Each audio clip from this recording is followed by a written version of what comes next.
is indeterminate. And they call that quantum indeterminacy, meaning no outside force came along and smacked it like a billiard ball hitting another billiard ball. Okay, that would be determinate. But here, this little thing, arbitrarily, for no outside reason, decided, I'm going to jump orbit. And it moves from here to here without ever having passed through the spaces in between. Okay? And this happens at an indeterminate moment.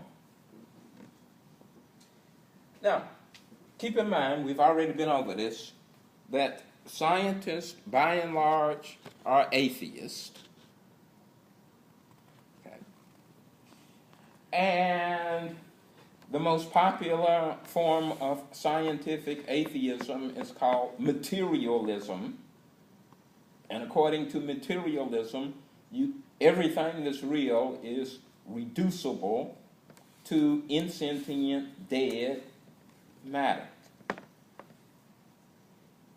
Yet when they get out their electron microscopes, they discover at the quantum level the so-called insentient, dead matter is behaving in an indeterminate way. Now notice that indeterminate is the backwards way of saying freedom. And the reason you want to say it backwards if you're a materialist is because if you say it forward, if you say, this thing made a free decision, that implies that it's animated. Right. And if you're a committed materialist, you don't want to imply that. So instead of saying animated, they say indeterminate. That's their way of avoiding animation. Well, nonetheless, the evidence is that even at the quantum level, there is some animation going on. Okay. So, the table appears to be inanimate. But it only appears to be inanimate because I don't see that good. But when I get out my microscope, I see all of these cellular animals. And they are animated. And then I see some microscopic stuff that appears to be inanimate. And then I get a more powerful microscope, and I take another look. And when I get to the bottom of things, I see animation going on.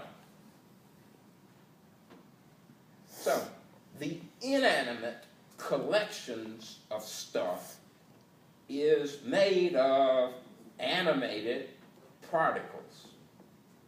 Okay? It's kind of like a crowd. Okay?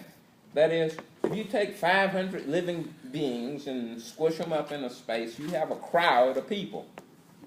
The crowd itself is not alive. It is insentient. But it is made of sentient individuals. So you can say, a crowd of 40,000 people, the crowd itself is not alive, but if you look closely enough, you'll discover that this non-living cloud is made up of living, sentient, animated parts. And so, physical science has managed to catch up with philosophy. That is, we now realize that there's creativity going on at the subatomic level.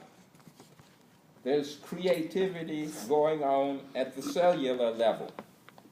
There's creativity going on at the human level. Okay. And the Whiteheadian, Hartsonian way of explaining that is to say, individuals are animated, sentient, alive. Okay? Remember the human individual? Remember I drew a symbol? That's my symbol for me.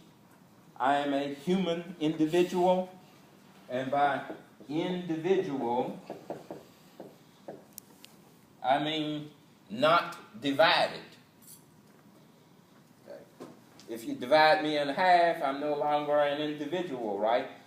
And my capacity to feel, sense, and respond, all of that is gone because I've lost my individuality.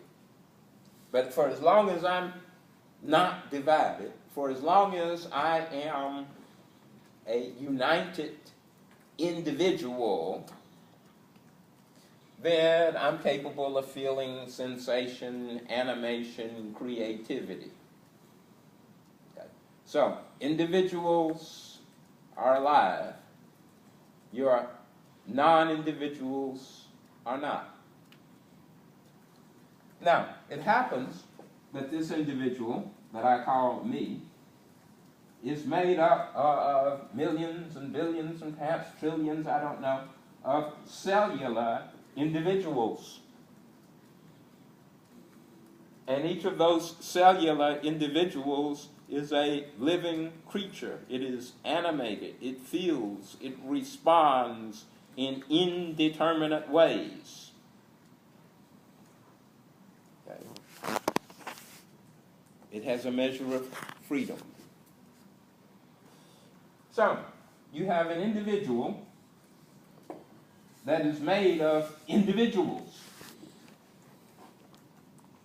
And then if we get out our electron microscopes, we discover that there are some subatomic individuals, which are parts of the cellular individual, which is part of the creaturely individual that I call me. Wherever you have individuals, you have creativity going on. Now, if you saw this individual in half, my individuality is gone. Okay, I am no longer capable of creativity, but I still got cellular parts. And those parts will continue to act creatively for a while until they die, and some of them will literally depart, that is, go their separate ways because they're no longer united. Okay? And so,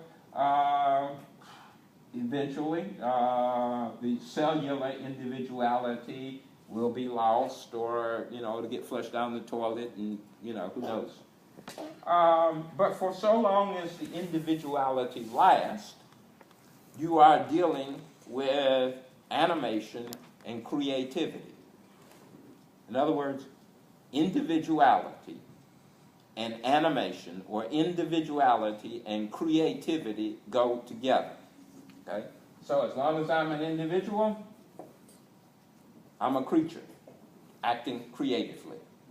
When my individuality is gone, well, I'm no longer a creature.